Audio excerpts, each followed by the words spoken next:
dan sebagainya.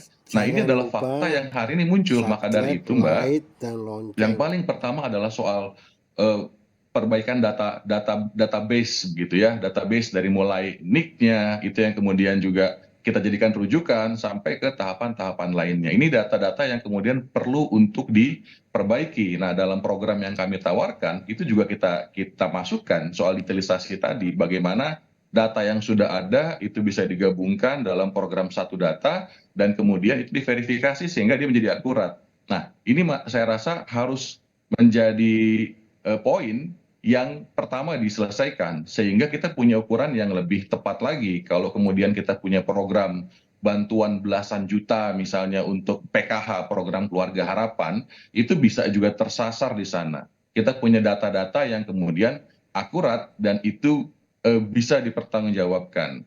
Nah, ini yang kemudian penting, Mbak. Jadi soal soal bagaimana itu didistribusi, diselesaikan, itu akan bisa lebih terukur kalau kemudian datanya itu benar. Oke, Nah, soal programnya ada banyak sekali, ya. iya silakan.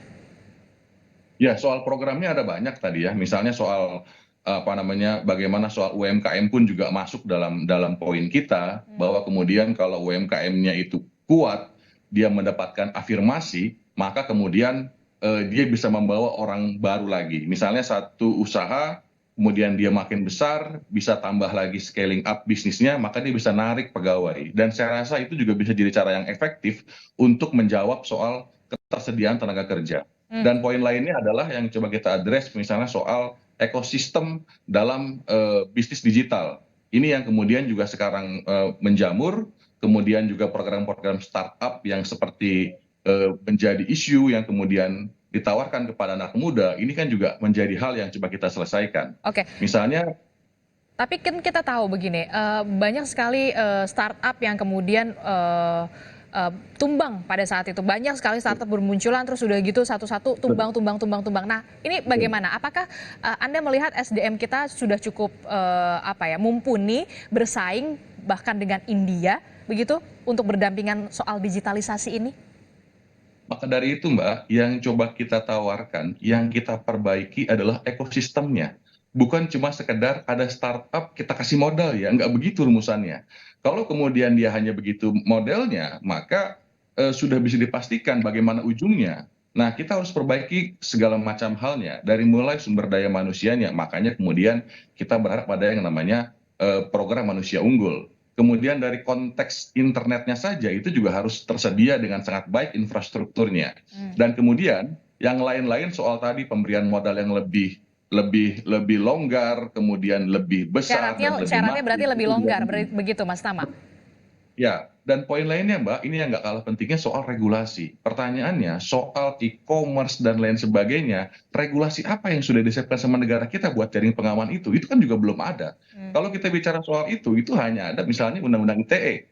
Nah, yang lain-lainnya saya rasa baru sekelas peraturan Menteri Perdagangan. Nah, regulasinya belum siap. Jadi maka dari itu Mbak, poinnya adalah bukan hanya sekedar ngasih modal sama startup, bukan, tapi ekosistemnya kita perbaiki, sumber daya manusianya, kemudian eh, digitalisasinya itu sendiri, termasuk tadi regulasi-regulasi yang hari ini belum ada itu harus disediakan. Nggak mungkin kemudian dia bisa Jangan berbisnis, lupa bisa beraktivitas subscribe, tanpa ada jaring like, dan pengaman lonceng. dari bentuk regulasi. Nah, ini yang kemudian juga kita tawarkan dalam program-program Mas Ganjar dan Prof Mahfud, begitu Mbak. Oke, nah kalau kita lihat juga kan tidak hanya soal digitalisasi, kemudian soal apalagi ya tadi disebutkan UMKM begitu ya, Betul. dan juga startup. Nah, yang juga menjadi concern adalah bagaimana upah minimum provinsi. Saya sebutkan UMP yang ditetapkan tahun 2023 di Jawa Tengah itu sebesar 1,9 juta sekian, ya kan? Dan angka ini naik 8,01% dibandingkan dengan tahun sebelumnya yang hanya 1,8 juta rupiah. Tapi UMP Jawa Tengah ini tercatat menjadi yang terendah nasional pada 2023. Bagaimana? Apakah di pasangan paslon Ganjar Mahfud ini akan memberikan juga UMP, peningkatan UMP? Ya, nah dalam poin itu Mbak, memang kalau kita bicara soal apa namanya yang paling rendah, ya memang dari dulu memang yang paling rendah. Ini yang memang fakta yang tidak bisa dihindarkan. Betul. Kalau kemudian dibandingkan dengan Jakarta, tentu dia tidak akan pernah apple to apple. Ah, Siapapun yang jadi gubernur, tentu tidak akan bisa berlomba dengan Jakarta kalau kemudian dia ada di Jawa Tengah. Nah, yang kemudian kita coba selesaikan adalah bagaimana kemudian berapa angka kemiskinan yang sudah naik kelas di sana. Angkanya ada, nanti Mbak bisa lihat di apa namanya, lebih dari 1 juta kemiskinan di sana itu meningkat. Itu angkanya ada di Pemprov Jawa Tengah di sana, yaitu ada di sana angka-angkanya. Jadi yang kemudian kita coba jawab adalah fakta yang sudah ada.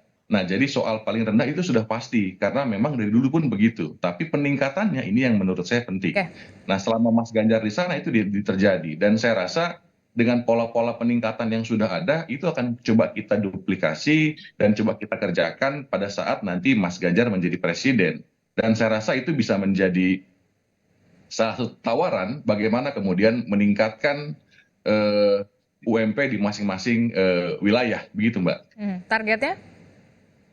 Ya, soal target ini masih terus kita formulasikan karena sebagai sebuah visi misi tentu basis datanya dia harus benar, dan tentu saja dokumen yang kami submit ke KPU, dokumen visi misi itu adalah sebuah living dokumen yang paling tidak kerangkanya sudah ada, kegiatannya sudah terlihat, tapi informasi-informasi yang terus berkembang tentu ini akan kita terus perbaiki. Jadi harapannya upaya-upaya meningkatkan kemiskinan bisa dilakukan. Nah, dari program-program yang ada itu kan sudah bisa terlihat apa yang mau dikerjakan. Oke. Soal desa,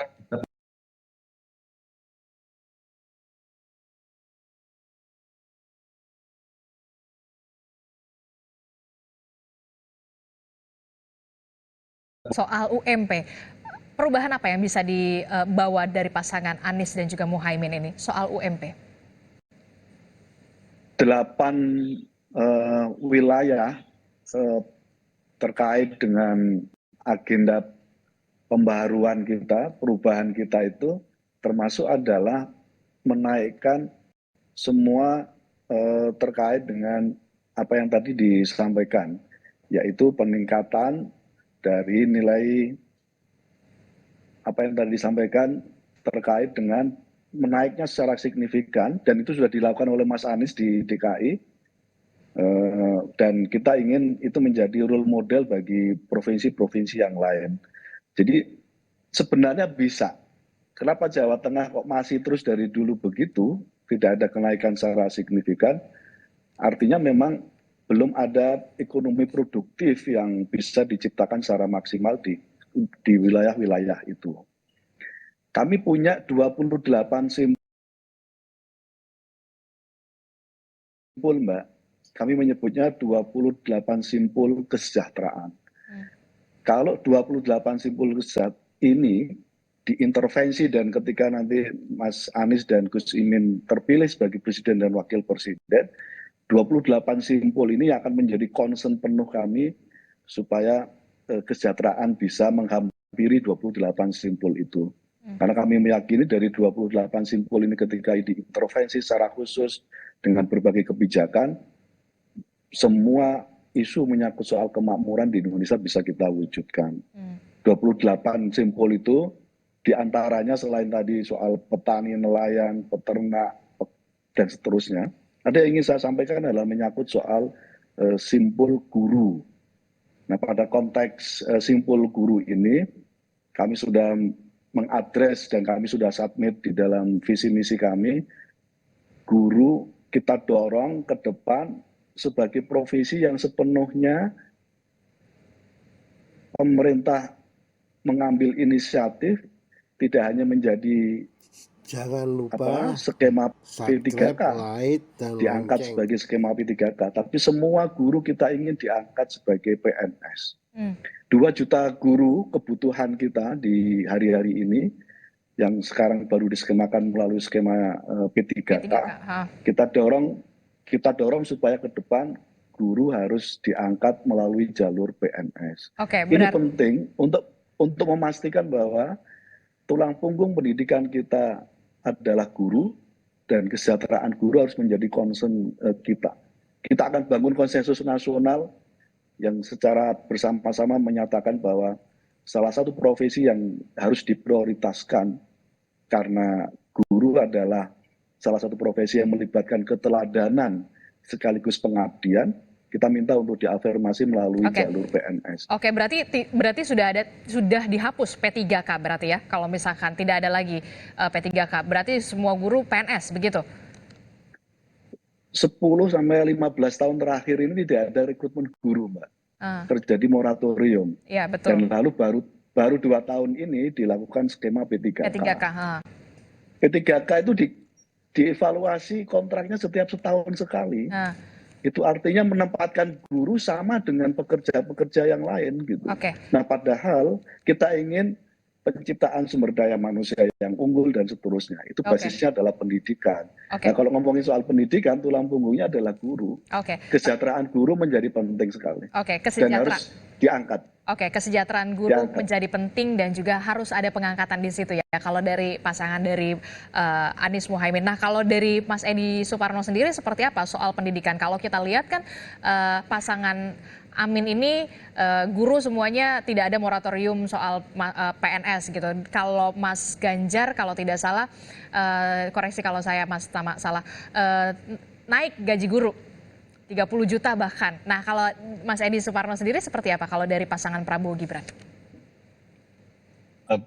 Saya kira mungkin kita harus realistis dan tidak semata-mata populis saja ya, karena kalaupun kita realistis mestinya kan guru, terutama guru honorer yang selama ini bahkan ada yang sudah 20 tahun menjadi guru honorer, itu kan sudah diangkat menjadi guru tetap ya, dan mendapatkan penggajian yang lebih baik, terutama guru-guru yang memang berada di daerah 3T.